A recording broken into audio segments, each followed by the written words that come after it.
देखिए, स्वीकृतियाँ, सेक्शन 17 में स्वीकृति की परिभाषा दी गई है। वास्तव में स्वीकृति होती क्या है? मौखिक, दस्तावेजी या इलेक्ट्रिक रूप में अंतर्विष्ट कथन है, स्टेटमेंट है, चाहे मौखिक दे दीजिए, लिखित दे दीजिए या इलेक्ट्रॉनिक रूप में दे दीजिए, जो किसी विवादक तथ्य या सुसंगत तथ्य के बारे में कोई अनुमान इंगित करता है और जो ऐसे व्यक्तियों में से किसी के द्वारा ऐसी परिस्थितियों में किया गया है जो ये तस्वीर पश्चात वर्णित है। तो कोई अनुमान इंगित करता है और इन परिस्थितियों में किया गया है। किन परिस्थितियों में? 18, 19, 20 में वर्णित परिस्थितियों में। यहाँ पे वो व्यक्ति बताए गए जो स्वीकृतियाँ करते हैं। तो अनुमान इंगित करने वाला कथन है, अनुमान इंगित करने वाला कि कोई अनुमान होता है। जैसे वादी ने कहा कि मैं प्रतिवादी को पिछले 10 साल से जानता हूँ, और प्रतिवादी ने कहा हाँ, कंडिका 1 मुझे स्वीकार है। हालांकि 58 में आएगा ये, आप यहाँ देखेंगे 58 के अंतर्गत ग्राह्य माना जाएगा। ये स्वीकृत कथन ग्राह्य है, साबित करने की आवश्यकता नहीं होती। इसी तरह के किन्हीं मुद्दों पर जिन पर स्वीकृति हो जाती है तो वहाँ पे उन्हें साबित करने की आवश्यकता नहीं रह जाती है।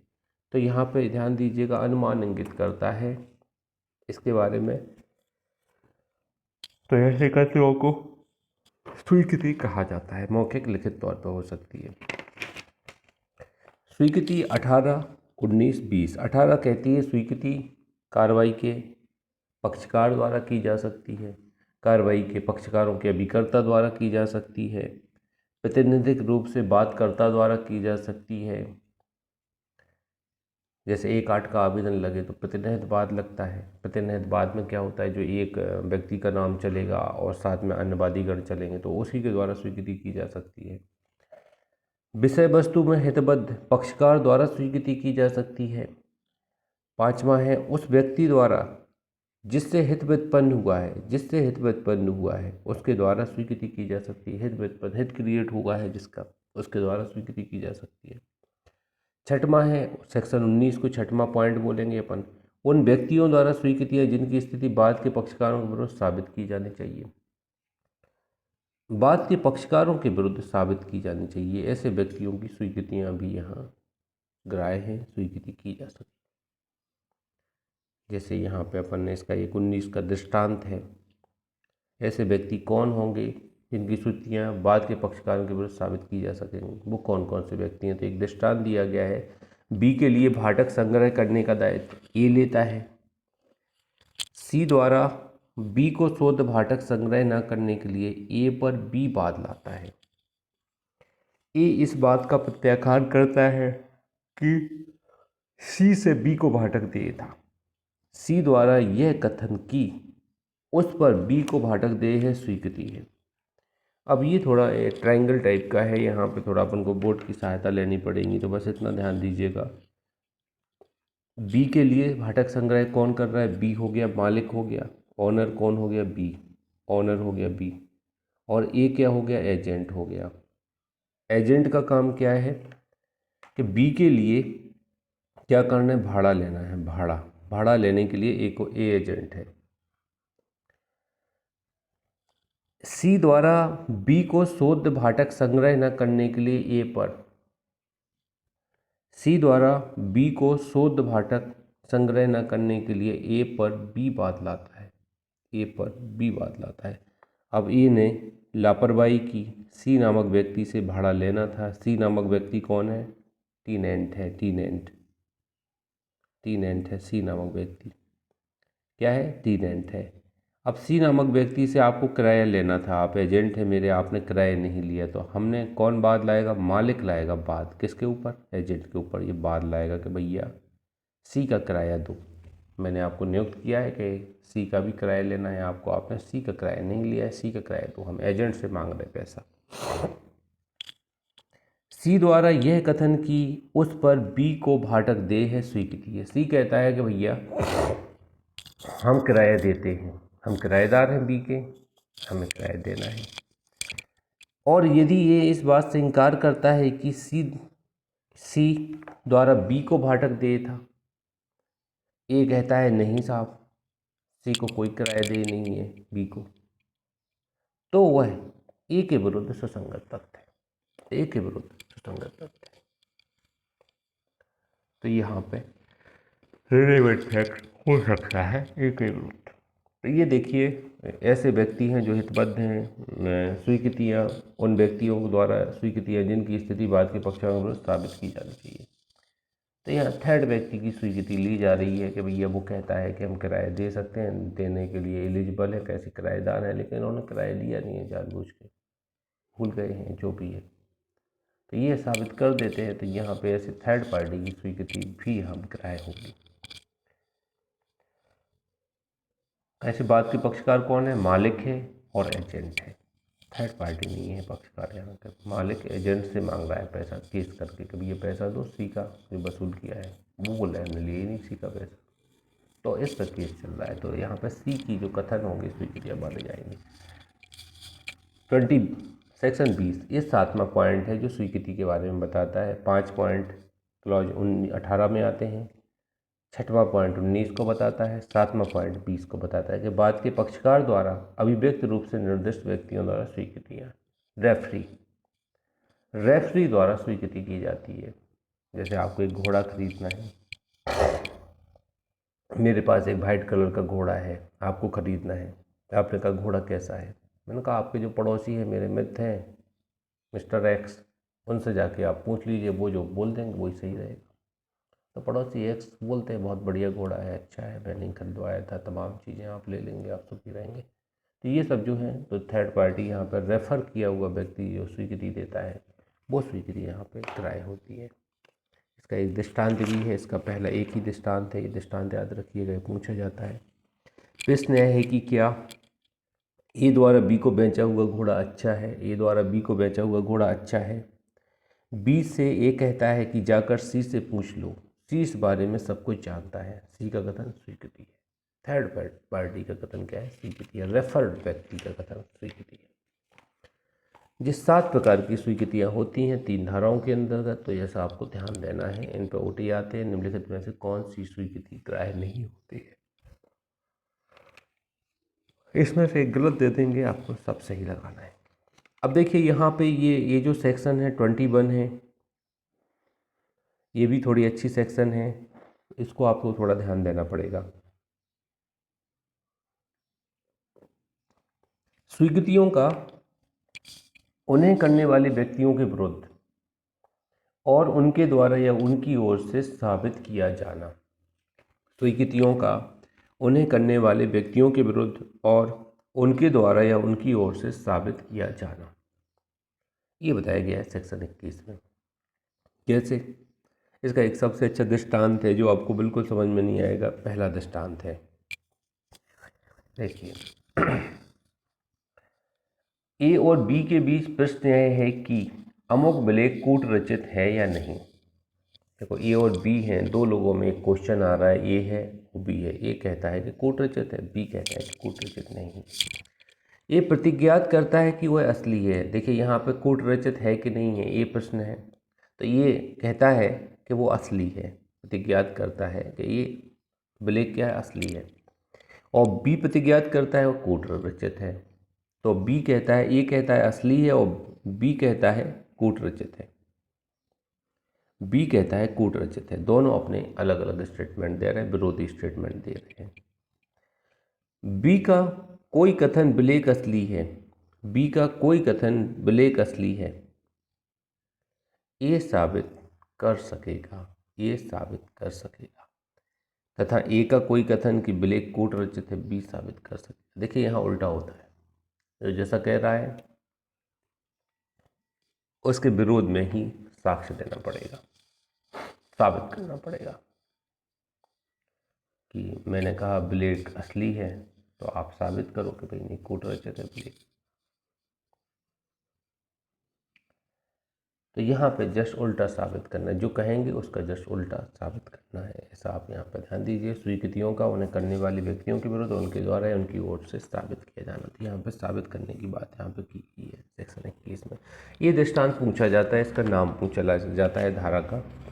22 पे आ जाते हैं। अब देखिए, दस्तावेज की अंतर्वस्तु के बारे में मौखिक स्वीकृतियाँ कब सुसंगत होती हैं, दस्तावेज की अंतर्वस्तु के बारे में मौखिक स्वीकृतियाँ कब सुसंगत होती हैं, इसके बारे में एक धारा बताती है अपनी, सेक्शन 22 बताती है। अब 22 क्या कहती है? तो मौखिक स्वीकृतियाँ दी जा सकती हैं दस्तावेज के बारे में।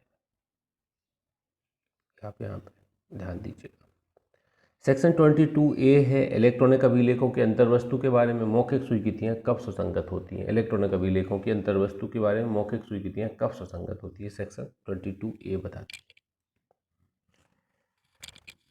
23 है सिविल मामलों में स्वीकृतियाँ कब सुसंगत होती हैं। सिविल मामलों में स्वीकृतियाँ कब सुसंगत होती हैं, 23। 24 देखिए। अब देखिए इसमें एक OT आया था सिविल जज में 23 पे, इसके स्पष्टीकरण पे OT आया था, इसको थोड़ा ध्यान से सुनिएगा। मेरा सही हो गया था, हालांकि गलत होने की संभावना थी। किसी बैरिस्टर, प्लीडर, अटर्नी या वकील को किसी ऐसी बात का साक्ष्य देने से छूट देने वाली नहीं मानी जाएगी। कौन सी धारा की बात? 23 की कोई बात जिसका साक्ष्य देने के लिए धारा 126 के अधीन उसे विवश किया जा सकता है। तो पूछा गया था किस धारा के अंतर्गत विवश किया जा सकता है, तो छूट देने वाली नहीं मानी जाएगी ऐसी बात। 126 का नाम पूछा गया था 23 के परिप्रेक्ष्य में, तो वहाँ ध्यान ही नहीं आता कि 126 23 के अंतर्गत हो सकती है। तो यहाँ पे ऐसी छूट देने वाली नहीं मानी जाएगी। अगर विवश किया जा सकता है तो उसको साक्ष्य देना पड़ेगा।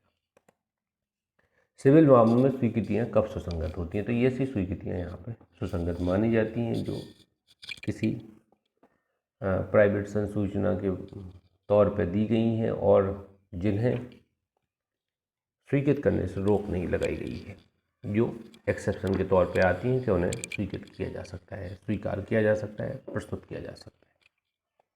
इम्पोर्टेंट है, ध्यान दीजिएगा। उत्पीड़ना, धमकी या वचन द्वारा कराई गई संस्वीकृति दांडिक कार्रवाई में कब विसंगत होती है। अब देखिए ये संस्वीकृति है। कन्फेशन पे मैंने आपको 5 केस लिखाए थे। संस्वीकृति को सेक्शन 24 डिफाइन करती है और इसमें ये बताया गया है कि किसी प्रकार की धमका करनी है अपन को, किसी से कन्फेशन लेना है कि उससे कन्फेशन किन में, दांडिक मामलों में होती है और एडमिशन सिविल मामलों में होती है और क्रिमिनल दोनों में होती है एडमिशन।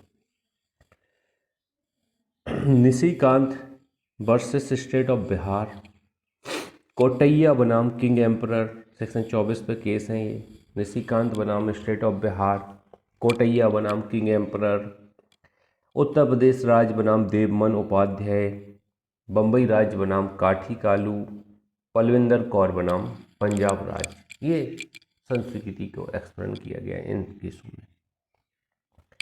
सेक्शन 25 बोलती है पुलिस अधिकारी से की गई संस्वीकृति का साबित न किया जाना। ये धारा बहुत इंपॉर्टेंट है, आपको पता होना चाहिए। किसी पुलिस अधिकारी से की गई संस्वीकृति किसी अपराध के अभियुक्त व्यक्ति के विरुद्ध साबित न की जाएगी। देखिए पुलिस से क्या है, पुलिस क्या है, एक भय रहता है, पुलिस का मारपीट का भय रहता है, टॉर्चर किया जा सकता है एक्यूज्ड को। तो यहाँ पुलिस से अगर कोई संस्वीकृति कोई करता है तो वो ग्राह्य नहीं होती है, साबित नहीं की जा सकती। आप लोगों ने देखा होगा साउथ इंडिया में एक शंकराचार्य कोई थे जिन्होंने एक हत्या कर दी थी अपने मठ के धर्मगुरु के लिए, अपने सीनियर को मार डाला था उन लोगों ने। तो उनके ऊपर केस चला, पुलिस ने रिमांड पर लिया, तो पुलिस के सामने उन्होंने कबूल कर लिया और कोर्ट में जाके मुकर गए थे वो। तो पुलिस वाले साबित नहीं कर सकते कि भैया इन्होंने हमारे सामने स्वीकार किया था। गलत तरीके से ले सकते हैं ना पुलिस संस्वीकृति। मान लीजिए पुलिस की संदेहास्पद संस्वीकृति रहती है, इसलिए मजिस्ट्रेट के समक्ष की गई संस्वीकृति ही ग्राह्य होती है। ये बस आपको यहाँ पर ध्यान देना है। 26 पुलिस अभिरक्षा में होते हुए अभियुक्त द्वारा की गई संस्वीकृति उसके विरुद्ध साबित न किया जाना। अब पुलिस अभिरक्षा में होते हुए जब तक कि वह मजिस्ट्रेट की साक्षात उपस्थिति में ना की गई हो, इसलिए सेक्शन 26 की दूसरी लाइन में लिखा है जब तक कि वह मजिस्ट्रेट की साक्षात उपस्थिति में ना की गई तब तक साबित नहीं की जाएगी पुलिस कस्टडी में। अगर आपको साबित करना है तो इसका एक ही अपवाद है 26 में कि मजिस्ट्रेट की साक्षात उपस्थिति में संस्वीकृति होना चाहिए। किसकी उपस्थिति है? मजिस्ट्रेट की, तो वो यहाँ पे ग्राह्य हो। ये अपवाद है 26 का। एक केस है साहू वर्सेस उत्तर प्रदेश राज्य। इसमें कहा गया था कि भाई स्वयं से बात करते हुए भी संस्वीकृति की जा सकती है। आप अपने आप से बात कर रहे हैं तो भी आप संस्वीकृति कर सकते हैं, ऐसा माना जाएगा कि ये संस्कृति के दायरे में आती है। साहू बनाम उत्तर प्रदेश राज्य 27 है। आप देखिए ये डिस्कवर्ड साक्ष्य के तौर पे जानी जाती है 27।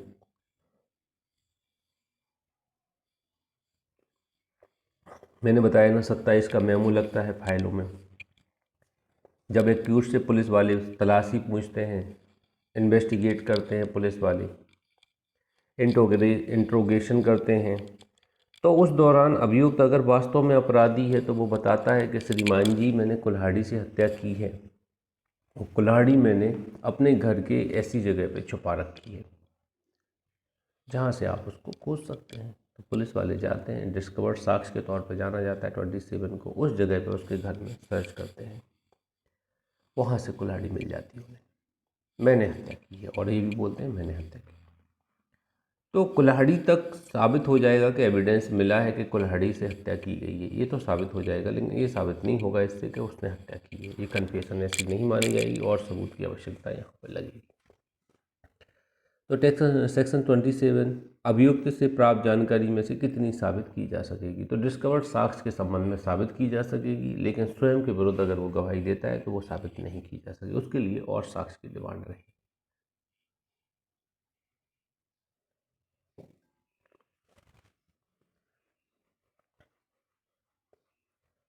दो तीन सेक्शन है। स्टेट ऑफ बॉम्बे बनाम काठी कालू, उत्तर प्रदेश राज्य देवमन उपाध्याय जी से संबंधित मामले हैं 27 से संबंधित।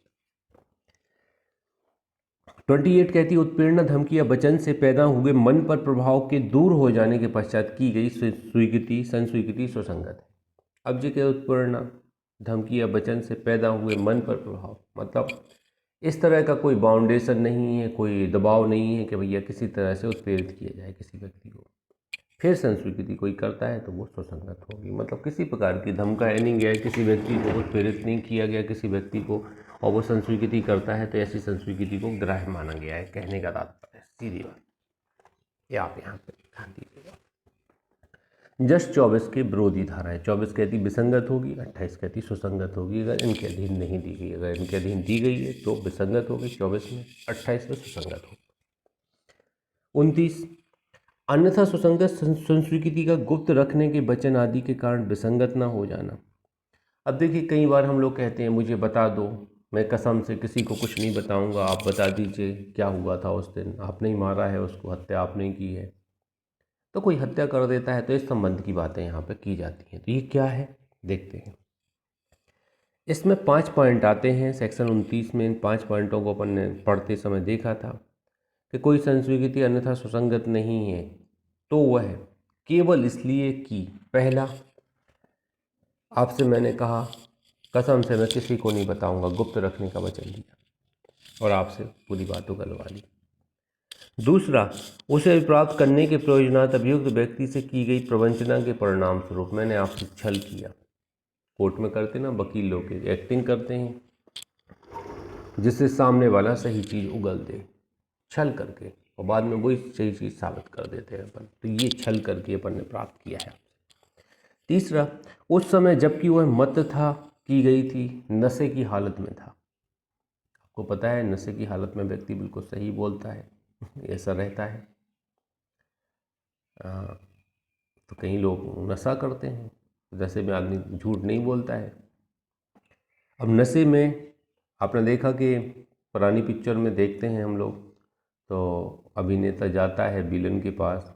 अब विलन को देखा नहीं होता है, आईओ रहता है, इन्वेस्टिगेशन ऑफिसर रहता है अभिनेता, उसको ड्यूटी दी जाती है। विलन दारू पीता है तो उसको ठेके पर ले जाता है, दारू पिलाता है, दम से खुद पीता है दारू, अच्छी दोस्ती कर लेता है, फिर उससे कुछ बातें वो उगलवाता है, उनको वो रिकॉर्ड कर लेता है नशे में। तो नशे में की गई संस्वीकृति क्या है, विसंगत नहीं हो जाएगी अगर आप साबित कर देते जो बोल रहा है सच है। चौथा, ऐसे प्रश्नों के चाहे उनका रूप कैसा भी हो क्यों ना हो उत्तर में की गई जिनका उत्तर देने के लिए आवश्यक नहीं था। कुछ प्रश्न किए हैं जिनके उत्तर में आपने बोला है कि जवाब दे दिया है। मैंने कहा कि तुम भाई किसी को थप्पड़ भी नहीं मार सकते, तुम क्या मारोगे किसी को? तो आपने कहा मैंने तो बी को भी जान से मार डाला था। अब आपने उगल दिया, ऐसे मारा था, इतनी क्रूरता से मारा था, सेक ही बगाड़ दिया आपने। तो यहाँ पे क्या है, एक कन्फेशन के तौर पे ली जा सकती है, न्यायालय अगर चाहे तो, अगर रिफ्यूज साबित हो जाए तो। आगे देखेंगे, 5वां है इसका, केवल इसलिए कि उसे यह चेतावनी नहीं दी गई थी कि वह ऐसी संस्वीकृति करने के लिए आबद्ध नहीं था और कि उसके विरुद्ध साक्ष्य दिया जा सकेगा, विसंगत नहीं हो जाती। अब इस कारण भी विसंगत नहीं हो जाती कि उसको ऐसी बात नहीं कही गई थी, ऐसा नहीं कहा गया था कि भाई ये चेतावनी नहीं दी गई थी कि भैया आप ये संस्वीकृति में ग्राह्य कर लेंगे आपकी बात, अगर आप कुछ बोलेंगे तो नहीं दी गई, तो इससे कोई प्रभाव नहीं पड़ेगा। तो ये कन्फेशन करने के कुछ तरीके रखाए गए हैं कि इससे क्या होगा, इस तरह की अगर संस्वीकृति अपन करते हैं तो वो ग्राह्य होगी मामले में, वो ग्राह्य होगी मामले में। अगर ऐसी कोई प्रस्तुत करता है तो आप अगर विरोधी पक्षकार हैं तो आप ये इसमें सेक्शन 24 का बचाव ले सकते हैं। उत्प्रेरणा धमकी वचन द्वारा कराई गई है, मतलब इसको उत्प्रेरित किया गया है और कहलवाया गया है, ऐसा उसने अपराध किया ही नहीं, ऐसा आप साबित कर सकते हैं अगर चाहें तो। न्यायालय देखेगा, जिसका पल्ला भारी होगा उसकी साइड में वो डिसीजन लेगा, साबित करने पर डिपेंड करेगा, अन्य साक्ष्यों के साथ साबित किया जा सकता। अब देखिए, एक सेक्शन 30 सह अपराधी के संबंध में की गई संस्वीकृति को बताती है, सेक्शन 30। तो आपसे पूछा जाता है सह अपराधी के संबंध में की गई संस्वीकृति के संबंध में प्रावधान कौन सी करती है? धारा 30 करती है। एक केस है, बहुत फेमस है, मध्य प्रदेश सरकार का केस है, वो पूछा जाता है इसमें, कश्मीरा सिंह वर्सेस मध्य प्रदेश राज्य, सह अपराधी से की संस्वीकृति से संबंधित है, सह अपराधी की संस्वीकृति से संबंधित है। देखिए, एक चीज़ ध्यान दीजिएगा, यहाँ पे 2-3 कंडीशन में दृष्टांत दिए गए, इन दृष्टांत को थोड़ा केयरफुली पढ़ना है, इसमें कैसे आपकी गलती हो सकती है, और बहुत इंपॉर्टेंट धारा है ये। धारा का मार्जिनल नोट उतना इम्पोर्टेंट नहीं है। इस धारा को सह अपराधी की संस्वीकृति के तौर पर जाना जाता है। कश्मीरा सिंह मध्य प्रदेश राज्य, दूसरा क्वेश्चन यहाँ से बन सकता है, सह अपराधी द्वारा की गई संस्वीकृति का प्रभाव क्या होता है, विचार में ले सकता है न्यायालय, मैंडेटरी नहीं होता है कि उसके आधार पर निर्णय दे दे। कैसे, आप ये बताइए, जैसे ए और बी दो अपराधी हैं, दो लोग क्या करते हैं, एक लूट करते हैं, हत्या करते हैं दो लोग। तो ए से पुलिस वाले कहते हैं, न्यायालय बोलता है कि भैया हम तुम्हारी सज़ा कम करवा देंगे, सही सही बता दो। तो इसको गवर्नमेंट साक्षी बना देते हैं, अपन राज साक्षी बोला जाता है। तो ये सही सही बता देगा कि हमने और बी ने हत्या की थी। तो आप एक चीज़ सोचिए, जब ये अपने सगे साथी का नहीं है तो अपना हो पाएगा क्या? इसकी बात पे अपन कैसे भरोसा कर लें? जिसके साथ हत्या की है, जब उसका भी सगा नहीं हो पाया तो अपना कैसे हो पाएगा? तो ये बिल्कुल विभीषण जैसा काम है, मान लीजिए। तो यहाँ पे भरोसा करना बहुत कठिन हो जाता है। कैसे अपना पूरा अवलंब वो बी पे भी तो डाल सकता है, हो सकता है ए ने हत्या की हो, लूट करने गए हो, ए ने पुरानी रंजिश थी उस वजह से ए ने मार दिया हो, बी को भी साथ में लपेट में ले लिया। तो यहाँ पे अपनी क्या होता है, कई बार अपराधी क्या होते हैं, अपना पूरा दोष दूसरे पर डाल देते, अपने आप को बेगुनाह बता देते। तो अपन कैसे विश्वास कर ले कि वो सही बोल रहा है? तो अपन सिर्फ विचार में लेंगे और साक्ष्यों की ज़रूरत है इसके अलावा। लेकिन संयुक्त विचारण होना चाहिए, तभी कॉम्प्लेक्स माना जाएगा। अलग अलग विचारण चल रहा है तो कॉम्प्लेक्स नहीं माने जाएंगे, सह अपराधी नहीं माने जाएंगे। ये दृष्टांतों में बताया गया है। तो दोनों दृष्टांत पढ़िएगा, केसला सही अभियुक्त की संस्वीकृति 30। 31 स्वीकृतियाँ निश्चायक सबूत नहीं होती है। देखो, कंक्लूसिव नहीं होती है कि मैंने स्वीकार कर लिया कोई चीज़ तो आप क्या माने उसको, कंक्लूसिव मान लें कि नहीं, विक्रम सर ने कह दिया है कि ए और बी की लड़ाई हुई थी, मैंने देखा था, और आप कहते हैं बिल्कुल सही बोला है सर ने, 100% सही बोला है। तो ये निश्चायक नहीं है, खंडनीय है। कोई हमसे और अच्छा बोल देता है, कोई सीसीटीवी कैमरा प्रस्तुत कर देता कोर्ट में, ए और बी के बीच में लड़ाई नहीं हुआ था, गाली गलौज हुआ था, मारपीट तो कोई हुई नहीं है। अब मैंने लड़ाई किया तो लड़ाई में मारपीट भी आती है, गाली गलौज भी आती है। तो मैंने बोला तो सही है, लेकिन मेरा एंगल बोलने का गलत था, खाली गाली गलौज हुई है। तो यहाँ पे निश्चायक सबूत अगर बोल देंगे तो आपने कहा लड़ाई हुई है, तो कैसे साबित कर देंगे आप? लड़ाई तो हुई नहीं, गाली गलौज हुई, दंगा एफरे करने की कोशिश की गई, किंतु वे बंद कर सकती है। लेकिन यहाँ पे अगर जो मैंने कथन किया है, फिर मुझे मुकरने नहीं दिया जाएगा कि आपने कहा था कि भैया ये ओबी की लड़ाई हुई है और आप कह रहे नहीं हुई लड़ाई, तो ऐसा नहीं कहने दिया जाएगा। इसके ऊपर प्रतिबंधित हो जाएंगे हम। तो निश्चायक सबूत नहीं है, निश्चायक नहीं मान के चलेंगे। कैसे वो निश्चायक न्यायालय का आदेश तो है नहीं है, एक आम व्यक्ति का एक्सप्लेनेशन है, उसको निश्चायक नहीं मानेंगे, लेकिन विबंध के तौर पर इसको ग्रहण किया जा सकता है। सेक्शन 31। आगे बढ़ते हैं। मृत्युकालिक कथन, डाइंग डिक्लेरेशन आप लोगों ने सुना होगा। ऐसे व्यक्ति हैं जो मर गए हैं, मिल नहीं सकते हैं या जिन्हें आसानी से लाया नहीं जा सकता है, तो उन व्यक्तियों के कथनों को अपन 32-33 के अंतर्गत रखते हैं। खासतौर से मृत्यु के कारण से संबंधित है। 32 में 6 क्लॉज दिए गए हैं, 8 क्लॉज दिए गए हैं। 8 प्रकार के लोगों द्वारा किए गए कथन कराए होते हैं। तो यहाँ पे 2 क्लॉज आपको बिल्कुल विशेष तौर पे ध्यान देना है। पहला क्लॉज इम्पोर्टेंट है, जबकि कथन मृत्यु के कारण से संबंधित है। एक व्यक्ति है, बी के द्वारा क्या किया जाता है, उस पर वार किया जाता है तलवार से,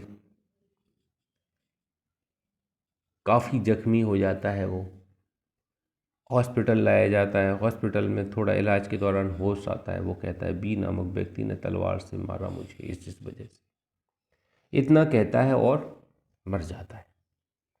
अब ऐसे व्यक्ति को अपन कोर्ट में प्रस्तुत नहीं कर सकते जो ऑलरेडी कुछ कह के मर गया है। पकलानारायण स्वामी के केस में आप लोगों ने देखा होगा, वो अपनी पत्नी से कह के जाता है कि मैं कहीं जा रहा हूँ जहाँ से मुझे पैसे लेना है, उधारी वसूलने जा रहा हूँ। वो वहाँ जाता है, वहाँ के लोगों से भी संपर्क करता है, मिलता है काफ़ी लोगों से, लेकिन 2 दिन बाद उसकी डेड बॉडी एक 8 भागों में कटी हुई एक बॉक्स में ट्रेन में पाई जाती है, पकलानारायण स्वामी के मामले में।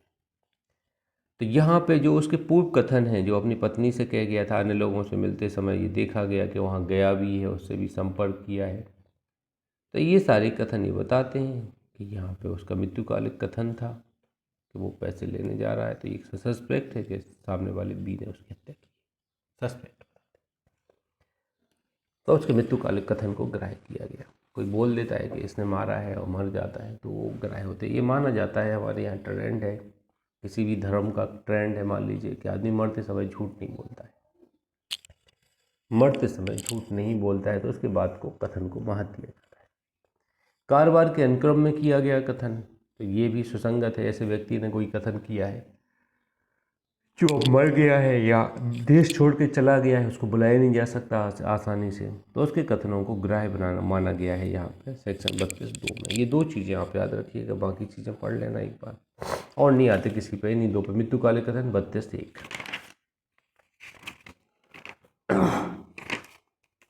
सेक्शन 33, किसी साक्ष्य में कथित तथ्यों की सत्यता को पश्चातवर्ती कार्रवाई में साबित करने के लिए उस साक्ष्य की सुसंगति। तो ये आप थोड़ा ध्यान दीजिएगा, यहाँ भी वही कंडीशन है कि ऐसा साक्षी है जो कोई कथन कह गया है, मर गया है, मिल नहीं सकता है, साक्ष्य देने में असमर्थ हो गया है, पहुँच से बाहर हो गया है, और 5वीं कंडीशन है उसे बहुत विलम्ब और व्यय से बुलाया जा पाएगा। मतलब इतने आसानी से नहीं बुलाया जा सकता, काफ़ी विलम्ब और व्यय से आ पाएगा, वो बुलाया जा पाएगा, तो ऐसी कंडीशन है। तो यहाँ पे क्या होगा, यहाँ पे अन्य प्रतिनिधियों के, परंतु यह तब जबकि कार्रवाई पक्षकार उनके हित प्रतिनिधियों के बीच है, पक्षकार के विरुद्ध है। तो किसी साक्ष्य में कथित तथ्यों की सत्यता को पश्चातवर्ती कार्रवाई में साबित करने के उस साक्ष्य की सुसंगति। तो पहले जो कथन किए हुए हैं उसको साबित किया जा सकता है। जैसे कोई व्यक्ति मर गया है, वो मरने से पहले का कोई कथन कह गया है, किसी केस में उसने गवाही दी है, तो उन चीज़ों को अपन यहाँ पे साबित कर सकते हैं। कोई किसी के सामने स्टेटमेंट दिया, उन स्टेटमेंट को आप यहाँ रख सकते हैं। मान लीजिए मीडिया के सामने स्टेटमेंट दिया, ऐसे कथनों को यहाँ पर रख सकते हैं। तो ये आप थोड़ा ध्यान दीजिएगा। 33 सेक्शन है ये, आप ध्यान।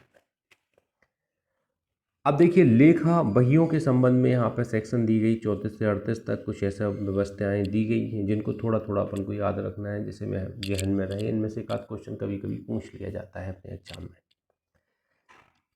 विशेष परिस्थितियों में किए गए कथन 34 से 38 तक में दिए गए हैं। इसकी मार्जिनल नोट याद रखिएगा, 34 से 38 तक में। 34 कहती है, लेखा पुस्तकों की प्रविष्टियाँ जिनके अंतर्गत बेबी हैं जो इलेक्ट्रॉनिक रूप में रखी गई हों कब सुसंगत है, कब सुसंगत है। लेखा पुस्तकों में प्रविष्टियाँ, आपने कुछ रिकॉर्ड किया, जैसे मान लीजिए मेरे दादाजी हैं, मल्ले दादाजी, उनका लेन देन का बड़ा बिजनेस है, तो उनकी बही रहती है, रेड कलर की बही होती है। तो आप कुछ पैसा ले गए, ब्याज पे ले गए पैसा, फसल के लिए गेहूँ ले गए, बोने के लिए कुछ ले गए, तो वो सारा उसमें लिख के जाते हैं। ब्याज चलता रहता है, उनका ब्याज भी लेते हैं वो, तमाम चीज़ें चलता रहता है। तो जो उसमें लिखी हुई प्रविष्टियां हैं, मान लीजिए आपने 10 लाख रुपए लिए हैं, तो उसकी उनकी बही में लिखा हुआ है, 2 लोगों के अंगूठे लगे हुए हैं जो विटनेस हैं, उनके सामने ले गए हैं आप, तो ये साबित की जा सकेगी और कंटिन्यूटी में लिखा गया है कि आपने पैसे लिए। तो लेखा बहियों की प्रविष्टियों को साबित किया जा सकता है, चाहे वो इलेक्ट्रॉनिक रूप में रखी गई हो, तो संगत है। 35, कर्तव्य पालन में की गई लोक अभिलेख या इलेक्ट्रॉनिक अभिलेख की प्रविष्टियाँ सुसंगत है। एक पुलिस वाला, एक सरकारी ऑफिसर, एक टीचर अपने ऑफिस में आता है और दैनिक जीवन में क्या करता है, जैसे मैं ऑफिस जाता हूँ तो मैं साइन करता हूँ, एंट्री साइन होते हैं। अब एंट्री साइन में क्या होता है, ये हमारे कर्तव्य पालन में की गई ड्यूटी है। मान लीजिए मैंने अटेंडेंस ली क्लास की, तो कौन से लड़के आए हैं, कौन से नहीं आए हैं, ये भी साबित हो जाता है। लेकिन अटेंडेंस सब प्राइवेटों में कहाँ उतना मायने नहीं रहती, पहले इनकी बहुत वैल्यू रहा करती थी। तो सरकारी ऑफिसर द्वारा जो अपने रिकॉर्ड बनाए जाते हैं उनको सुसंगत बनाती है सेक्शन 35, सुसंगतता के दायरे में रखती है, रिलेवेंट फैक्ट माने जाएंगे। सेक्शन 36, मानचित्रों, चार्टों, रेखांकों की कथनों की सुसंगति। एक मानचित्र है, मैप है, उसमें जो कथन किए गए हैं उनको भी सुसंगत माना गया है। 37, अधिनियमों या अधिसूचनाओं में अंतर्विष्ट लोक प्रकृति के तथ्य के बारे में कथन की सुसंगति। एक्ट हैं या नोटिफिकेशन है, उसमें कुछ लोक कथन किए गए हैं। जैसे अभी एक अधिसूचना आई है सेंट्रल गवर्नमेंट की, आप लोगों ने कल पेपर में पढ़ा होगा, 2-4 दिन में अब बम्पर बारात ले जा सकते हैं आप, कोई लिमिटेशन नहीं रहेगी, कितने लोग सीमित रहेंगे। आज एकादशी है, इसके बाद बारातें शुरू हो जाएंगी हिंदू धर्म के अनुसार। 50-100 से दिनों लोगों की स्ट्रेंथ को ख़त्म कर दिया गया, अब कितनी भी संख्या में जा सकते हैं बारात में, पहली चीज़। और दूसरा सबसे अच्छा जनहित में हुआ है, जो हम लोगों ने बहुत ज़्यादा मैनेज किया है, मतलब गरीबी में आटा गीला होने जैसी बात रही है हम लोगों के साथ में। ट्रेन बहुत लिमिटेड चली है, अभी आपको देखा है। और ट्रेन की कीमत क्या है, किराए की कीमत मान लीजिए जस्ट डबल हो गई है किराए की कीमत। जहाँ पे 100 रुपये लगना चाहिए उतना वहाँ हम 200 रुपये दे रहे हैं ऑनलाइन, और ऊपर से ये दलालों के चार्ज अलग से लग रहे हैं। ऑनलाइन में बुक कीजिए टिकट, आपको पता होगा 50-60 रुपये अलग से चार्ज ले लेते वो लोग टिकट बुक करने पे। और हम जब काउंटर से करवाते तो 50-60 सस्ता मिलेगा टिकट, 1.5 गुना किराया कर दिया है। बिना ई टिकट के कोई जा नहीं पाता था, विंडो बंद थे, अब विंडो खुल जाएंगे 2-4 दिन में, ये बोल दिया गया कल गवर्नमेंट ने कि विंडो सारे खोल दिए जाएंगे। सारी 17,000 करीब कितनी ट्रेनें हैं, पूरी ट्रेनें चलाई जाएंगी इंडिया की, और जो रेट पुराने थे उसी रेट पे टिकट हो जाएंगे, तो थोड़ा अच्छा रहेगा। देखिए यहाँ पे लॉकडाउन में बहुत परेशान रहे सभी लोग। एक भाई से मेरी बात हुई, मैं उनके यहाँ से एक कोकोनट ऑयल लेने गया था। बोले भाई साहब किराए पे लिए हैं दुकान, कितनी है? बोले 6x4.5 की दुकान है, छोटी सी दुकान है कॉस्मेटिक की, सामान पर्याप्त रखे हुए हैं वो। बोले इसके हम 7,000 रुपये देते हैं किराया। और लॉकडाउन में हमारे मकान मालिक क्या थे, जैसे 1 तारीख होती थी तो 1 तारीख को वो 2 बार राउंड लगा देते थे घर पे, बंद है दुकान। उनकी छोड़ा नहीं किराया? बोले नहीं सर, बिल्कुल नहीं छोड़ा। तो बोले अगर हम छोड़ देते दुकान इनकी तो हमें फिर दुकान नहीं मिलेगी और कोई ले लेगा, तो हमें मजबूरी है, बहुत कठिनाई। तो हमने कहा आप तो कुछ भी करो, 5 रुपये हमें कोकोनट ऑयल पे छोड़ दो और तो ठीक है। हम लोग भी लॉकडाउन में झेल के आए हैं। तो ऐसी चीज़ें हैं जो थोड़ा सरकार को करना चाहिए, और यहाँ गवर्नमेंट को इन चीज़ों पे वो करना चाहिए। कि आम आदमी का, मुझे लग रहा है गवर्नमेंट में आम आदमी की पहुँच थोड़ी ढीली हो गई है, आम आदमी की कोई कदर ही नहीं रह गई हकीकत में, आपको बताएं। ऐसा लग रहा है हर चीज़ आम आदमी के विरोध में मुझे नज़र आती है। ना मैं बीजेपी का सपोर्टर हूँ, ना कांग्रेस का हूँ, मैं एक आम आदमी की भांति बात कर रहा हूँ। ना मैं आम आदमी कुमार विश्वास की पार्टी का हूँ, मतलब एक नागरिक। गांधी जी ने कहा था जब आप कोई योजना बनाएं, राजनीतिक योजना बनाएं, तो सबसे निम्न तबके के आदमी को सोच के बनाएं। सबसे निम्न समाज का जो तबके का आदमी होगा उसके बारे में सोचेंगे, फिर योजनाएं बनाएंगे, तो वो योजनाएं कारगर होंगी। और जब बड़े बड़े इंडस्ट्रियल को सोच के योजनाएं बनाएंगे आप तो क्या होगा, सत्यानाश होगा और कुछ नहीं होगा। तो देखेंगे अगर ये हाल रहा तो जनता सब जानती है, आपको पता ही है कब क्या परिवर्तन ला दे कह नहीं सकते। तो आगे बढ़ते हैं। अपन ने देखा अधिनियम अधिसूचनाओं की लोक प्रकृति के बारे में कथन किए गए हैं वो सुसंगत हैं, सुसंगत रिलेवेंट माने जाएंगे, आप प्रस्तुत कर सकते हैं। जैसे अब आपसे क्वेश्चन पूछा जा सकता है, बहुत इंपॉर्टेंट है। भारत का प्रथम ISO मान्यता प्राप्त रेलवे स्टेशन हबीबगंज। भारत का प्रथम प्राइवेटाइजेशन किया गया रेलवे स्टेशन हबीबगंज। किस स्टेशन का नाम कमलापति रानी कोई नाम बदल दिया गया है, कर दिया गया है, हबीबगंज स्टेशन। अब ये 2-3 क्वेश्चन आ गए हैं। अब इस तरह के क्वेश्चन आपसे पूछे जाते हैं। ISO मान्यता प्राप्त है, बहुत बड़ा है, अब तो अच्छा कॉरिडोर। लेकिन आपने एक चीज़ ध्यान दी है, चलो 1 अरब का बनवा दिया आपने, आप अपनी कार लेके जाएंगे वहाँ खड़ी करेंगे तो 50 रुपये आपका हमें लगता है वहाँ पे वो ले लेंगे, चार्ज ले लेंगे। हो सकता है यहाँ पे प्राइवेट वो हैं, जैसे आप एक बड़े रेस्टोरेंट में जाइए, जैसे मॉल में जाते ना हम लोग, तो 100-200 रुपये सर्विस चार्ज लग जाता है। अब पूरा एयर कूल्ड स्टेशन है, वहाँ जाएंगे आप प्लेटफॉर्म टिकट के बिना तो जा नहीं पाएंगे, और प्लेटफॉर्म टिकट लेंगे तो कितना 10 रुपये में मिलेगा, मुझे नहीं लगता। प्राइवेट है तो प्राइवेट वाले अपना टिकट लगाएंगे ना, वहाँ तो 40 रुपये 50 रुपये में आपका प्लेटफॉर्म टिकट लगेगा। तो आप फैसिलिटी तो दे रहे हैं, लेकिन फैसिलिटी आम जन के हिसाब से नहीं है, वो तो प्राइवेट इंडस्ट्रियल के हिसाब से मुझे पूरा नज़र आ रहा है। तो अब ये क्या है, ये अपन ज़्यादा नहीं कर सकते इस पर चर्चा, लेकिन इस तरह की चीज़ें हैं। चलिए आगे बढ़ते हैं। विधि की पुस्तकों में अंतर्विष्ट किसी विधि के कथनों की सुसंगति।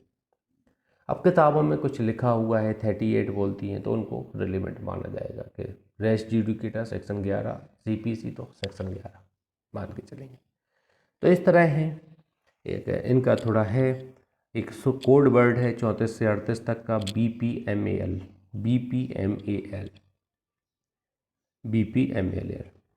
बी से क्या हो जाएगा, बुक हो जाएगा। पी से क्या हो जाएगा, कर्तव्य पालन में पब्लिक रिकॉर्ड हो जाएगा पी से। एम से क्या हो जाएगा, मैप हो जाएगा। ए से क्या हो जाएगा, एक्ट हो जाएगा। एल से क्या हो जाएगा, लॉ हो जाएगा। 34, 35, 36, 37, 38। बीपी मल आप लिख लेना, यहाँ पे ऊपर कोट लिख लेना, सबके नीचे बी के नीचे 34, पी के नीचे 35, एम के नीचे 36, ए के नीचे 37, एल के नीचे 38 लिख लीजिएगा। बीपी मल ये इसका कोड है याद करने का। जैसे बीपी मल याद रखेंगे, लॉ किस में आ रहा है, 38 में आ रहा है, बस। बुक किस में आ रही है, 34 में आ रही है। तुरंत आपका दिमाग काम करेगा, पूरी धारा याद भी ना होगी तो याद हो जाएगी। आगे बढ़ते हैं। 39, किसी कथन में से कितना साबित किया जाए। 39 बताता है, जबकि कथन किसी बातचीत, दस्तावेज, इलेक्ट्रॉनिक अभिलेख, पुस्तक या पत्रों या कागज पत्रों की आमली का भाग हो, तब क्या साक्ष्य दिया जाएगा। अब देखिए, आमली का भाग हो मतलब ये क्या, हमने एक डॉक्यूमेंट बनाया जिसके 4 सेट बने हैं, 4 खंडों में बना है, उसका कोई भाग है, कोई पॉइंट, तो कितना साबित किया जा सकेगा। तो ये बताती है 39। इस धारा की एक खास क्वालिटी है, इसको IT एक्ट 2000 द्वारा इंसर्ट किया गया है। इसमें IT एक्ट 2000 द्वारा जोड़ा गया है इसमें, एविडेंस एक्ट में, ये ध्यान दीजिएगा।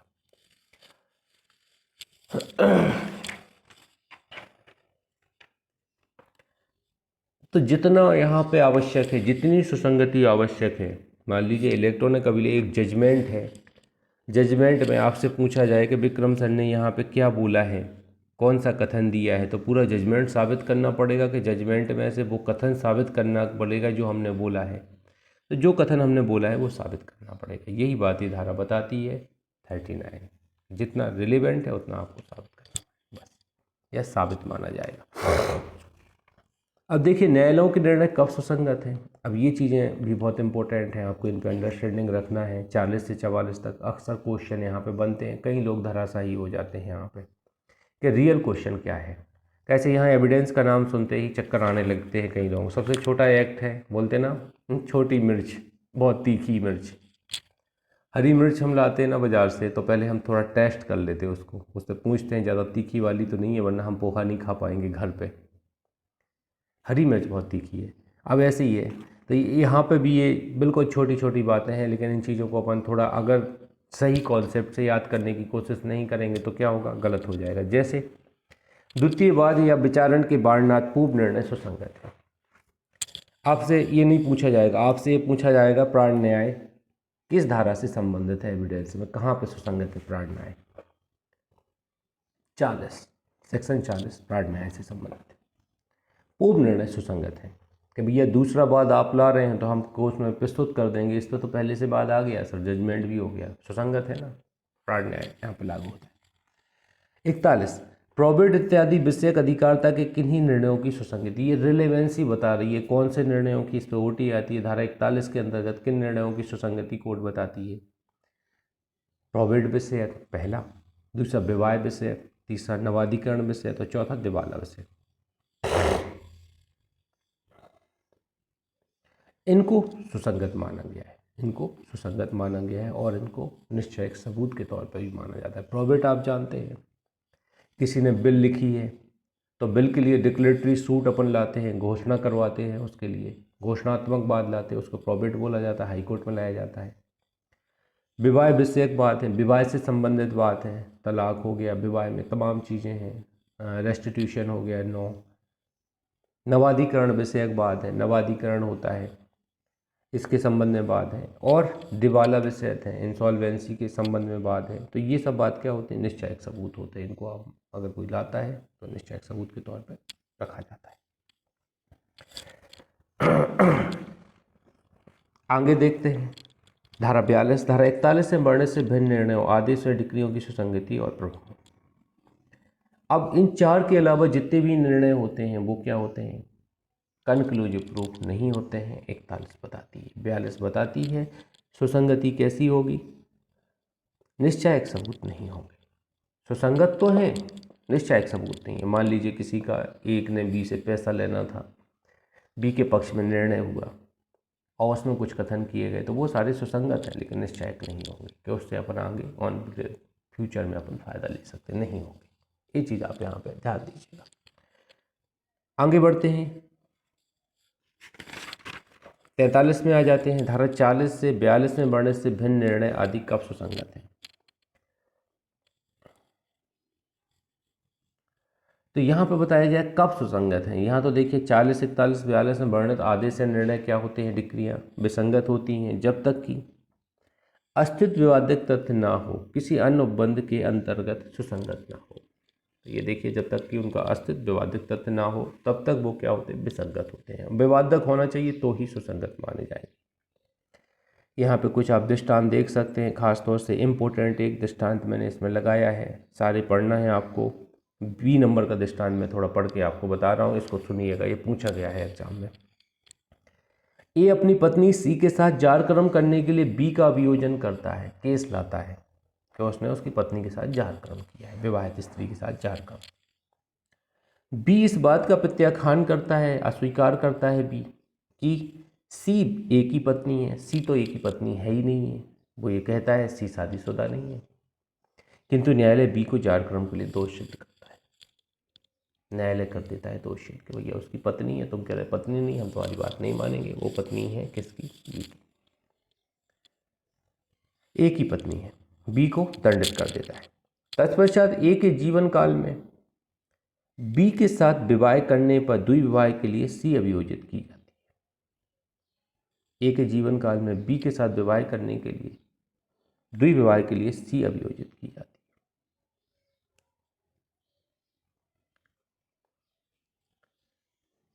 है। सी कहती है कि वह ए की पत्नी कभी नहीं थी, बाद में वो जेल से छूट के आता है, वो उसी से शादी कर लेता है, सी से। द्विविवाह के लिए केस चलता है।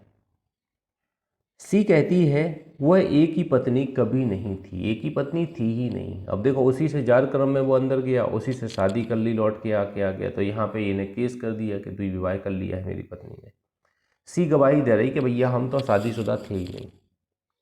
बी के विरुद्ध दिया गया निर्णय ए के विरुद्ध विसंगत है, सी के विरुद्ध विसंगत है। यहाँ पे विसंगत माना जाएगा सी के विरुद्ध।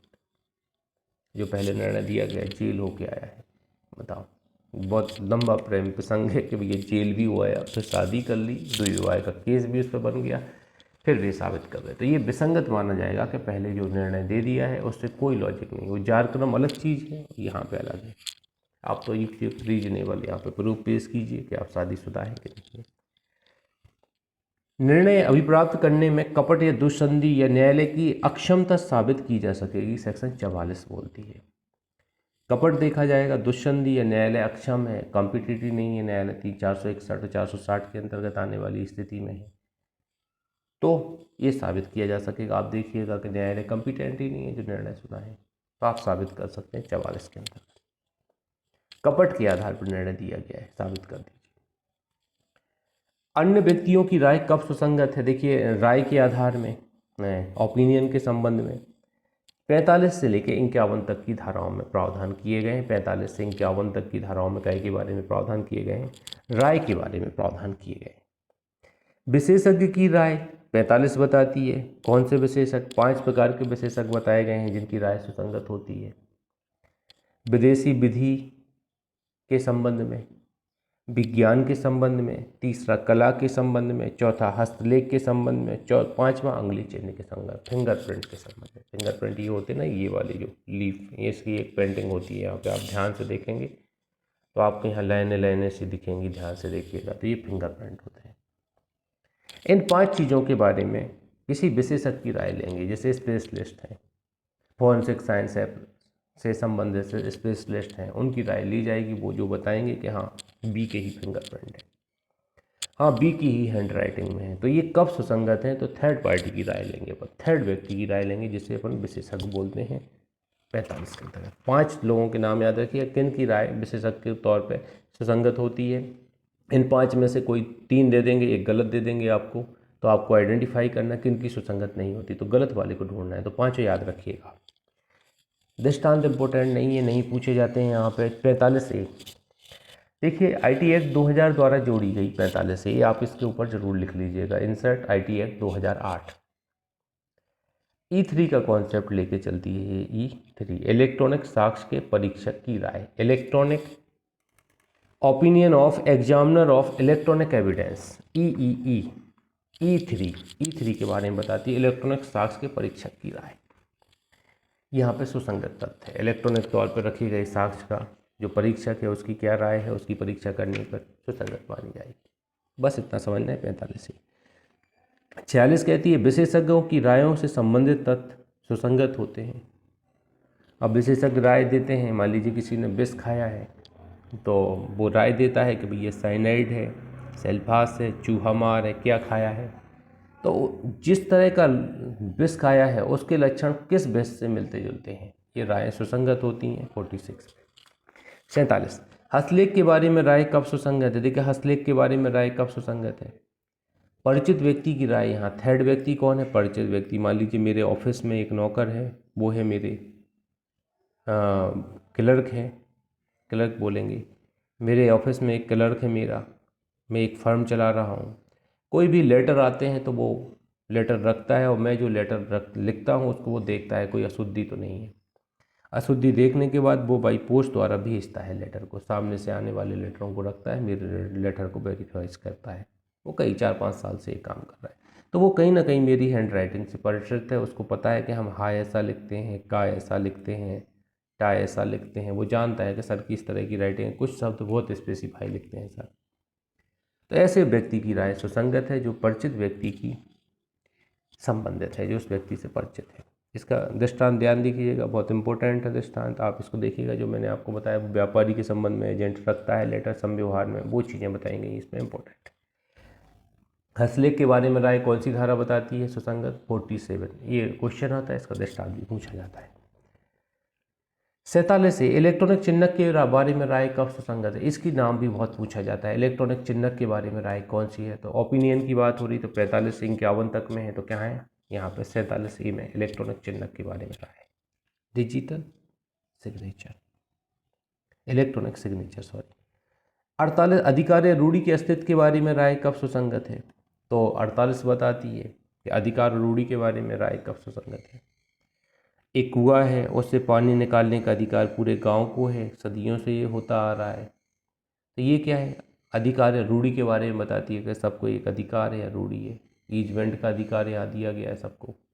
एक रूढ़ी है, रूढ़ी चली आई है कई वर्षों से, सदियों से, जो सब लोग फॉलो करते हैं। ये भी आप ध्यान दीजिएगा, इसमें 48 बताती है, सुसंगत मानी जाती है। प्रथाओं, सिद्धांतों आदि के बारे में राय कब सुसंगत है? तो राय यहाँ पे सुसंगत है। आप उन समुदाय के लोगों से अपनी बात रख सकते हैं कि आप बताइए इन प्रथा के बारे में क्या परंपरा है, रूढ़ी क्या है, तो वो जो कहेंगे वो राय सुसंगत है। नातेदारी के बारे में राय कब सुसंगत है? फिर 50 बताती है। यहाँ पे जैसे एक दो दृष्टांत है। प्रश्न यह है कि क्या ए और बी का विवाहित थी, ए और बी विवाहित थी, ए और बी की विवाह हुआ था, ये ऐसा क्वेश्चन है। यह तथ्य कि भी अपने मित्रों द्वारा पति और पत्नी के रूप में प्रायः स्वीकृत किया जाता था, उनको पति पत्नी के तौर पर देखा जाता था और उनसे वैसा बर्ताव किया जाता था, सुसंगत है। ठीक है, सुसंगत है। अब देखिए लिव इन रिलेशनशिप में कई लोग रह रहे हैं। दिल्ली मुंबई में ये कॉन्सेप्ट ज़्यादा चल रहा है, लिविंग रिलेशनशिप। अब लिविंग रिलेशनशिप में जो पति पत्नी के तौर पर रह रहे हैं तो कोर्ट ने उन्हें पति पत्नी ही माना है, पति पत्नी ही माना है, भले ही शादी ना हुई। राय के आधार कब सुसंगत हैं? 51। जब कभी किसी जीवित व्यक्ति की राय सुसंगत है तब भी आधार भी जिन पर वह आधारित है सुसंगत हो। राय सुसंगत है तो वो आधार भी सुसंगत माने जाएंगे। यहाँ पे 51 बताती है। सील। अब देखिए चरित्र की बात हो रही है।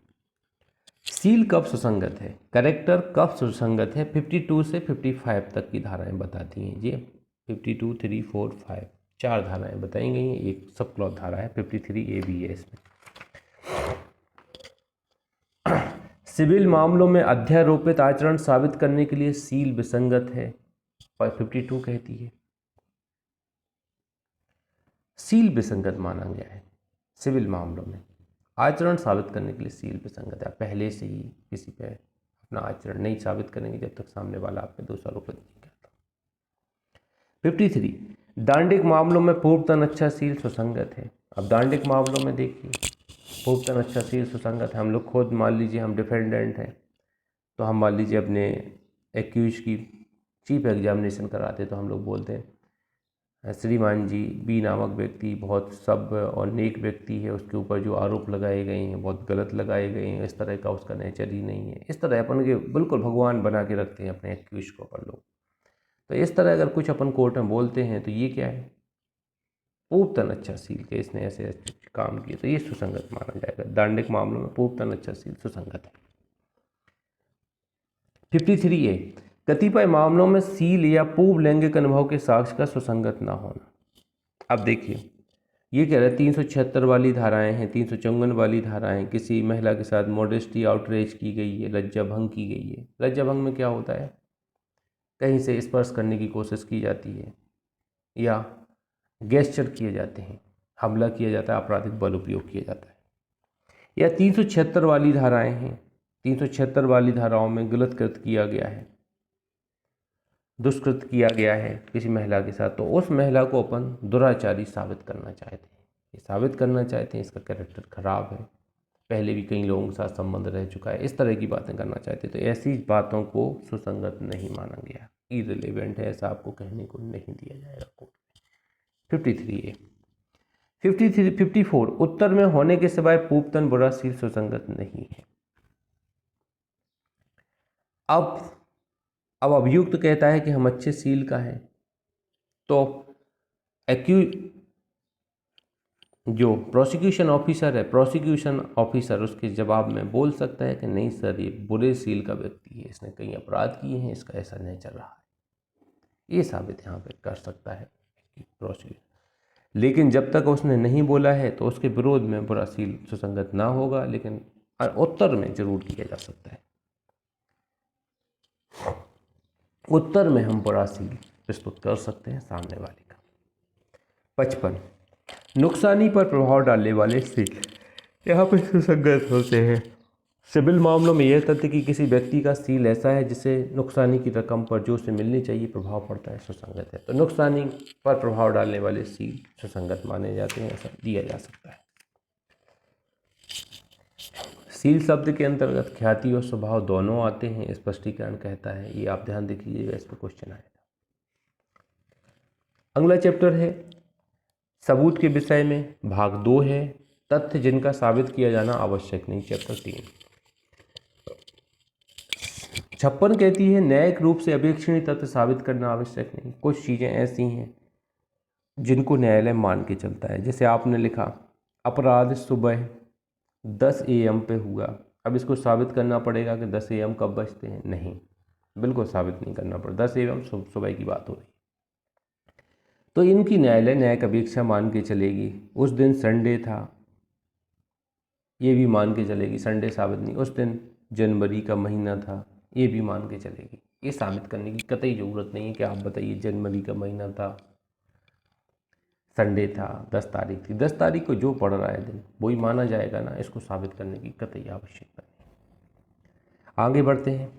वे तथ्य जिनकी न्यायिक अपेक्षा न्यायालय को करनी होगी, इनको लिस्टेड किया गया है। जुडिशियल नोटिस जिनको करना पड़ेगा उनको लिस्टेड किया गया है, 57 में लिस्टेड किया गया है। कौन से तथ्यों की न्यायिक अपेक्षा न्यायालय को करनी पड़ेगी, इनको लिस्टेड किया गया है 57 में। कौन कौन होगा? भारत के राज्य क्षेत्र की समस्त विधियां, पूरे इंडिया में जितने कानून लागू होते हैं वो मान के चलेगा, ये कानून लागू है, उनके अंतर्गत कोई कार्य होता है वो मान के चलेगा। यूके की पार्लियामेंट द्वारा समस्त भारत एक्ट हैं। अब देखिए ब्रिटेन के एक्ट ही हमारे यहाँ चल रहे हैं आज भी, 1872 ये ब्रिटेन के ही तो पढ़ रहे हैं हम लोग। इंडिया में कहाँ पार्लियामेंट थे उस समय, लेकिन ये संविधान के विरोध में नहीं है, इसलिए चल रहा है। भारतीय सेना, नौसेना, वायुसेना की युद्ध की नियमावलियाँ, इन पे OT आते हैं इसलिए मैं पढ़ के बता रहा हूँ आपको। विधानमंडल की कार्रवाइयाँ अनुक्रम किस अनुक्रम में होंगी? राज्यारोहण, राजर्षक, सभी मुद्राएं, लोकपद, उपाधि, राष्ट्रध्वज, लोक उत्सव, शासकीय राजपथ में समय के प्रभाग, अवकाश दिन, जैसे आज छुट्टी है, ये भी एक साबित करने की जरूरत नहीं है कि आज की छुट्टी रही थी। आधिपत्य के अधीन, भारत सरकार के आधिपत्य के अधीन राजपथ, राज्य क्षेत्र, भारत सरकार और अन्य व्यक्तियों के निकाय के बीच संघर्ष का प्रारंभ, चालू रहना और पर्यवसान, न्यायालय के सदस्यों और ऑफिसरों के पदनाम और नाम, ये भी आपको साबित करने की ज़रूरत नहीं है कि दीजिए साहब कौन है आपके, साबित कीजिए, नहीं साबित करना। भूमि या समुद्र मार्ग के नियम, और यहाँ पे कुछ चीज़ें और ले सकती हैं कि इन सब में लोक इतिहास, साहित्य, विज्ञान, कला, 4 चीज़ें कि सब विषयों में कि न्यायालय पुस्तकों या दस्तावेजों की सहायता ले सकता है, तो इनको भी सहायता ले सकता है। आप बोलेंगे नहीं अकबर के समय पे कौन था, कौन सा अंग्रेज इंडिया आया था, ये साबित करना है तो आप इतिहास की किताब का सहारा ले सकते हैं। हाँ, यहाँ आया था, इस संबंध में ट्रीटी हुई थी। 58 सेक्शन है, स्वीकृत तथ्यों को साबित करना आवश्यक नहीं। देखिए ये प्लेन अभिवचन के दौरान जो स्वीकृत किए गए हैं, जैसे हमने वाद पत्र लिखा, आपके नाम पेश किया कोर्ट में, और वाद पत्र के एवज में आपने जवाब दावा दिया, तो जवाब दावा में जो चीज़ें आपने स्वीकार की हैं उन्हें साबित करने की आवश्यकता नहीं है, वो साबित मानी जाएंगी। 58 उन्हें प्रोटेक्ट कर दिए कि उन्हें साबित करने की आवश्यकता नहीं है स्वीकृत तथ्यों को। 58 चैप्टर 4 में आ जाते हैं मौखिक साक्ष्य के विषय में। 59 कहती है मौखिक साक्ष्य द्वारा तथ्यों का साबित किया जाना, जितने भी तथ्य होंगे वो ओरल एविडेंस द्वारा साबित किए जाएंगे। तो जो साक्षी आएगा तो ओरल ही बोलेगा, लिखित कहाँ से बोलेगा, आप खुद जानते हैं। मौखिक साक्ष्य प्रत्यक्ष होना चाहिए। अब मौखिक साक्ष्य कौन देगा कोर्ट में? अब देखिए किस व्यक्ति को प्रस्तुत करेंगे। मान लीजिए आप अंडमान निकोबार से तो पकड़ के नहीं लाएंगे किसी को कि भाई ये चलो गवाही दे दो हमारे केस में। उस व्यक्ति के पास कुछ क्वालिफिकेशन होना चाहिए, कुछ चीज़ों का नॉलेज होना चाहिए। कैसे? यहाँ पे 4 चीज़ें दी गई हैं, वो आपको थोड़ा समझना है। यदि वह किसी देखे जा सकने वाले तथ्य के बारे में, वह ऐसा साक्षी हो सकता है जो कहता है उसने देखा, अगर उसने उस फैक्ट को देखा है, आई विटनेस है। यदि उसने उस तथ्य को सुना है, लिसन किया है, वहाँ पे खड़ा था, आवाज़ सुनी है, देख नहीं पाया।